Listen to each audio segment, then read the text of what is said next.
शिकारी शिकार पकड़ने के चक्कर में दुबक कर कैमोफ्लाज होकर बैठ जाता है और फिर इंतज़ार करता है कि कब शिकार उसके करीब आ जाए। जो ही शिकार करीब आता है तो वो उस पर चपट पड़ता है। ये हम आम तौर पर नेशनल जियोग्राफिक में देखते हैं। सियासत में भी किसी तरह का कोई नेशनल जियोग्राफिक चल रहा है। इसमें भी कुछ शिकारी बैठे हुए थे और उन्होंने कहा कि एक दफ़ा शिकार करीब आ जाए तो फिर उस पर झपटेंगे।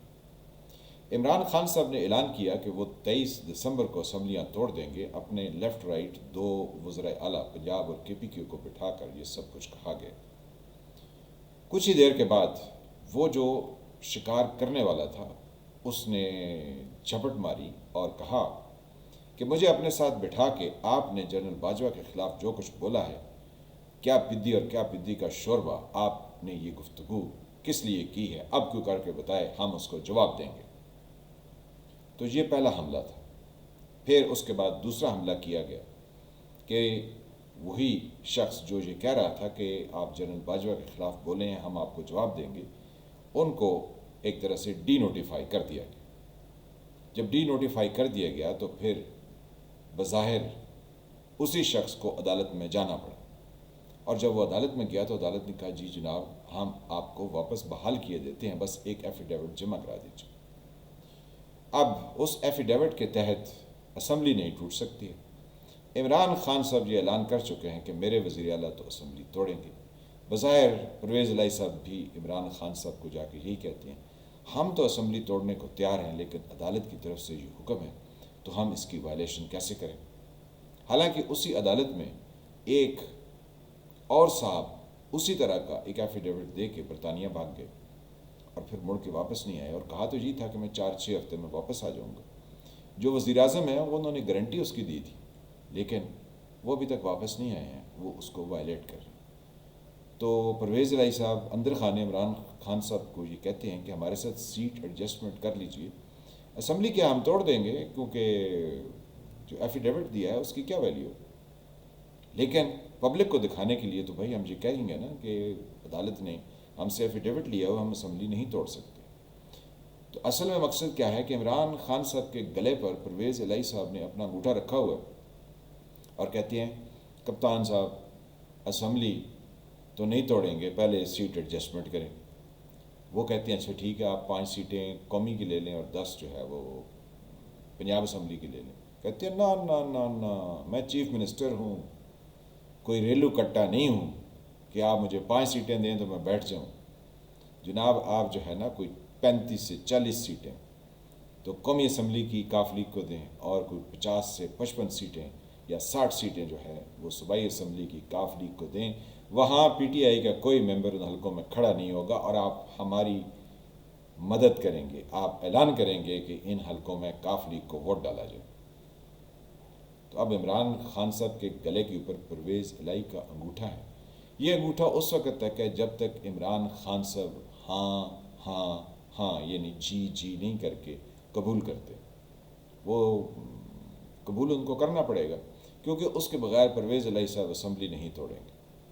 जब असम्बली नहीं टूटेगी तो इमरान खान साहब क्या करेंगे, रोज़ाना लोग पूछेंगे। जैसे आज भी उनसे कुछ मीडिया के लोग मिले तो उन्होंने कहा कि आपने असम्बली 23 दिसंबर को तोड़नी थी, तो फिर ये सारा जो धमा चौकड़ी मची है ये सब क्यों हुआ। तो कहते नहीं नहीं, वो उस वक़्त तो जो हमने जब ऐलान किया था उस वक़्त तो इसलिए नहीं तोड़ी थी कि इत्तेहादियों को मनाना था। इत्तेहादी कौन है, आटे में नमक से भी कम। तो इमरान खान साहब ये भी कह रहे थे कि उनके जो चीफ मिनिस्टर हैं वो उनके एक इशारे पर असम्बली तोड़ देंगे तो उस वक्त तोड़ देते। लेकिन क्योंकि चीफ मिनिस्टर को इतनी कच्ची गोलियां तो नहीं खेल रहे हैं ना, जैसे मैंने कहा कि वो परवेज़ इलाही कहते हैं मैं कोई रेलू कट्टा नहीं हूँ जनाब, मैंने सियासत की है और ऐसी सियासत की है कि आपको लग समझ जाएगी जब तक आप मेरे साथ सीट एडजस्टमेंट नहीं करेंगे मैं असम्बली तोड़ने की तरफ सियासत करूँगा ही। तो रोज़ाना कौन मुश्किल में पड़ा हुआ, इमरान खान साहब। लोग रोज़ाना पूछते हैं जनाब असम्बली कब टूटेगी। तो इमरान खान साहब को जल्दी ही इसके ऊपर फ़ैसला करना पड़ेगा, क्योंकि अब कोर्ट को आगे रख के यानी कोर्ट के पीछे परवेज़ इलाही छुप गए और इमरान खान साहब को छुपने नहीं दे रहे हैं और उनके साहबजादे बावाज़ बुलंद कह रहे हैं कि ये सीट एडजस्टमेंट की सियासत या सीट एडजस्टमेंट का काम या मामला تو اسٹیبلشمنٹ ہی بہتر طریقے سے کرا سکتی ہے، اور تو کوئی ایسا کرانے والا ہے نہیں۔ تو کیا بتا رہے ہیں کہ اسٹیبلشمنٹ پوری ہماری حمایت کر رہی ہے۔ پیچھے یہ بھی کہہ رہے تھے کہ ہمیں تو اسٹیبلشمنٹ نے عمران خان سے ملنے کے لیے کہا تھا۔ تو ابھی تک عمران خان صاحب کو سمجھ نہیں آئی ہے کہ کون کس طرف ہے اور کون کیسے ہے، عدالت سے کیا حکم آیا، ابھی سیاسی صورتحال کیا چل رہی ہے، شرمندگی کس کو اٹھانی پڑ رہی ہے، اور کے پی کے وزیر اعلیٰ نے اسمبلی تو بھی توڑی ہی نہیں۔ تو یہ سب چیزیں سامنے دیکھتے ہوئے عمران خان صاحب ایک بہت ہی سادہ طبیعت انسان معلوم ہوتے ہیں۔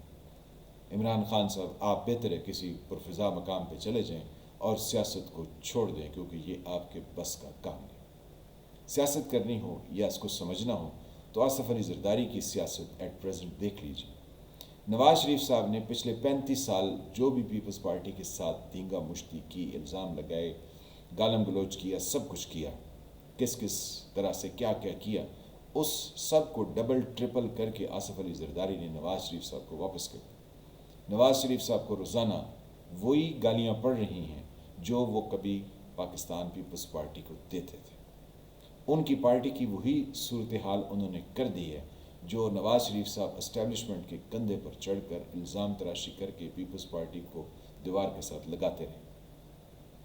تو آپ، اور اوپر سے کیا ہے، آصف علی زرداری نواز شریف کے دوست، غم گسار، اور کہتے ہیں کہ حمزہ شہباز ہمارا وزیر اعلیٰ ہوگا اور شہباز شریف ہمارا وزیر اعظم ہوگا، لیکن اندر سے ان کی تمام جڑیں اس طرح سے کھوکھلی کر دی ہیں، کاٹ دی ہیں کہ اب مسلم لیگ نواز کو رستہ نہیں مل رہا کہ وہ کس راہ پہ سیاست کرے، کیسے کرے۔ تو آپ تو سامنے لوگوں کو گالیاں دیتے ہیں آپ، اور پھر سادہ اتنے ہیں کہ جو آپ کو چکمہ دے رہے ہیں، فراڈ دے رہے ہیں، دھوکہ دے رہے ہیں، آپ انہی کے ساتھ نہیں، ان کے چکر میں آئے ہوئے ہیں، یا آپ ان کو کسی طریقے سے پکڑ نہیں سکتے، اور آپ کے پاس کوئی توڑ بھی نہیں۔ پہلے آپ سے بیان دلوایا جاتا ہے، پھر اس کے بعد آپ کو پکڑ کر، یعنی آپ کے گربان پر انگوٹھا دے کر کہا جاتا ہے لو اب یہ کرو، تو آپ کو کرنا پڑتا ہے۔ تو کیا فائدہ؟ اور اگلے الیکشن میں جناب عمران خان صاحب، آپ کو جتنے کیسز ہیں جو چل رہا ہے، آپ اس میں ہمیں دکھائی نہیں دیتے۔ آپ کی پارٹی کو بہت مقبولیت ملے گی، لیکن اس کی جو فصل ہے تیار ہوئی، وہ کوئی اور کاٹے گا اور کوئی اور اس کو انجوائے کرے گا۔ جیسے 2018 میں آپ نے کچھ کسی کے کہنے پر چیزیں انجوائے کر لیں، تو اب سیاست کسی اور رخ پہ چل رہی ہے۔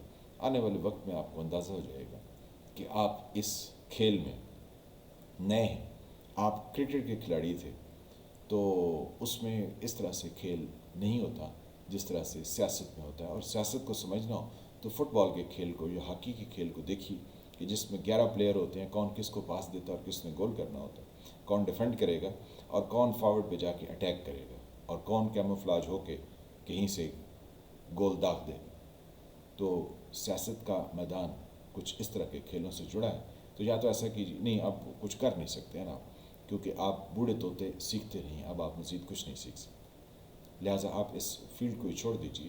آپ مزید اپنی عزت یا بے عزتی کو ٹھیک یا خراب مت کیجیے، کیونکہ جو کچھ ہو چکا ہے، جو کیسز آپ پر آ چکے ہیں، آنے والا وقت یقینی طور پر کوئی اچھی نوید آپ کے لیے نہیں لا رہا۔ تو پرویز الہی کی سیاست کو سمجھیے، وہ اب بھی کہہ رہے ہیں اسٹیبلشمنٹ ہی سیٹ ایڈجسٹمنٹ کی سیاست کو بہتر طریقے سے ایڈجسٹ کروا سکتی ہے۔